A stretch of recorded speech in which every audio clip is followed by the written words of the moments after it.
Hello everybody, I am Dr. Monica Garg. I am MS Ophthalmology and I am specialized in the fields of cataract and glaucoma. So I am a senior consultant in Meher Hospital, Zirakpur, Punjab. आज हम जिस बारे में बात करने जा रहे हैं वो है कैटरेक्ट यानी कि सफ़ेद मोतिया, जिसमें हमारे आंख के अंदर जो लेंस है वो सफ़ेद हो जाता है, जिसको हम सर्जरी के द्वारा बाहर निकालते हैं और इसकी जगह एक आर्टिफिशियल लेंस डाला जाता है।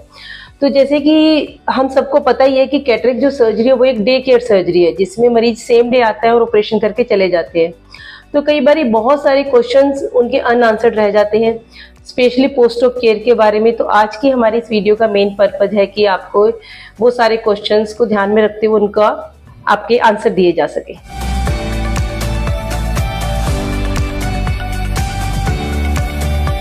कैटरेक्ट कौन से मौसम में करवाना चाहिए, कौन सा सीजन इसके लिए परफेक्ट है? कोई भी सीजन का ऐसा कोई रिक्वायरमेंट नहीं है, हम उसको कभी भी करवा सकते हैं, even in winters, even in summers और इन रेनी सीजन।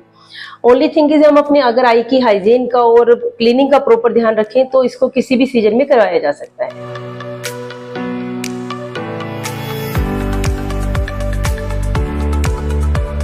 कैटरेक्ट के ऑपरेशन के बाद आपके डॉक्टर आपको कुछ ओरल मेडिकेशन दे सकते हैं खाने के लिए, और मेनली जो इसमें होता है वो आई ड्रॉप्स रहती है। ओरल मेडिकेशन 3 या 4 दिन तक चल सकती है। उसके अलावा जो आई ड्रॉप्स है वो 4 से 6 हफ्ते तक चलती है, जो धीरे धीरे कम होते हुए बंद हो जाती है।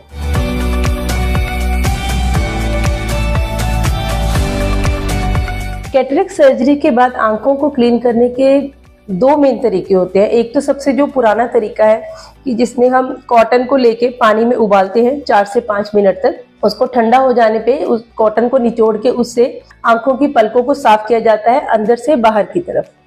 दूसरा जो तरीका है जो स्टेराइल वाइप्स, आई वाइप्स आजकल अवेलेबल होती है फार्मेसी में, जो सिंगल पैकिंग वाइप्स है, उसको ओपन करके आई क्लीन करके डिस्कार्ड किया जा सकता है।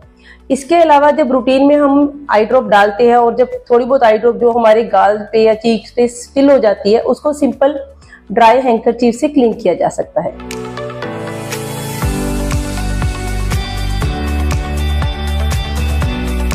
कैटरेक्ट के ऑपरेशन के बाद आप अपने घर में बना हुआ कोई भी किसी भी तरह का खाना खा सकते हैं, कोई भी खाने को लेकर रिस्ट्रिक्शंस नहीं होती।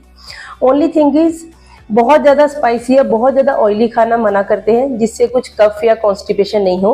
अदरवाइज आपके घर में रूटीन में जो भी खाना बनता है, चाहे वो खट्टा हो या रूटीन का खाना है या बहुत मीठा है, एनीथिंग यू कैन ईट।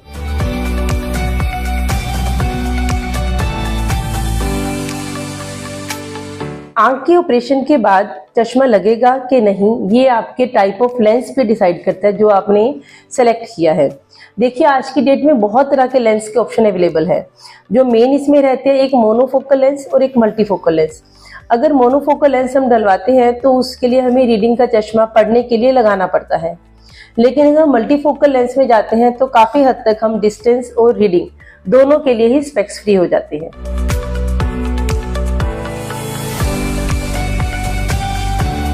एक आंख का ऑपरेशन हो जाने के बाद 3 से 4 दिन के बाद जब मरीज पूरी तरह से कंफर्टेबल हो जाते हैं, तब दूसरी आंख का ऑपरेशन हम कभी भी प्लान कर सकते हैं। उसके लिए हमें बहुत ज़्यादा वेट करने की ज़रूरत नहीं है।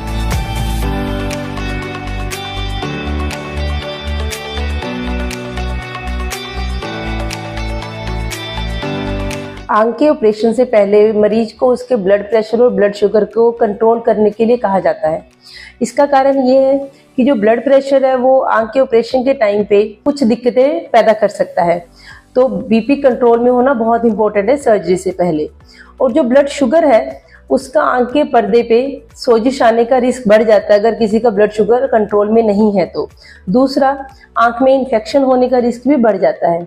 इसलिए शुगर के मरीज के लिए इट इज़ वेरी इंपॉर्टेंट कि वो सर्जरी से 1 हफ्ता पहले और कम से कम 1 महीना बाद में अपनी शुगर पूरी तरह से कंट्रोल में रखें।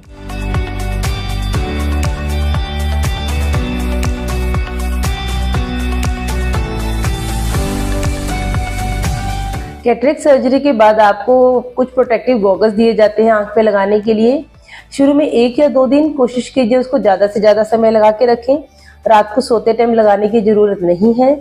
और उसके बाद एटलीस्ट जब भी आप बाहर जा रहे हैं, चाहे वो बालकनी में जा रहे हैं या आप बाहर वॉकिंग के लिए जा रहे हैं, मार्केट जा रहे हैं, तो कोशिश कीजिए वो गॉगल्स 3 से 4 हफ्ते तक लगा के रखें।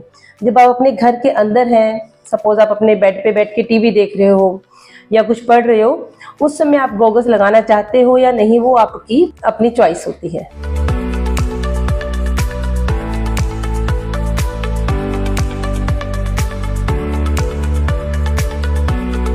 इसके अलावा कुछ और क्वेश्चंस होते हैं मरीज के, जैसे हाउसवाइफ्स के लिए रहता है कि वो खाना बना सकती हैं कि नहीं।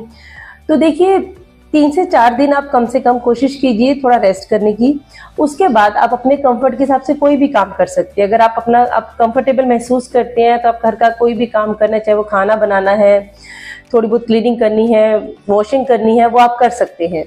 उसके अलावा जैसे ड्राइविंग करने में कोई मना नहीं होता, as per your comfort you can do driving.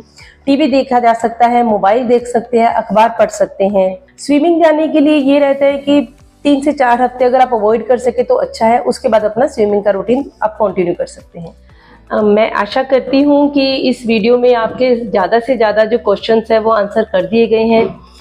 आपकी मैक्सिमम जो क्वेरीज जनरल होती है मरीज की, उनको सोल्व करने की कोशिश की गई है। इसके अलावा भी अगर किसी भी तरह के कोई और क्वेरी रहती है तो आप अपने डॉक्टर से ऑपरेशन के बाद क्लियर कर सकते हैं।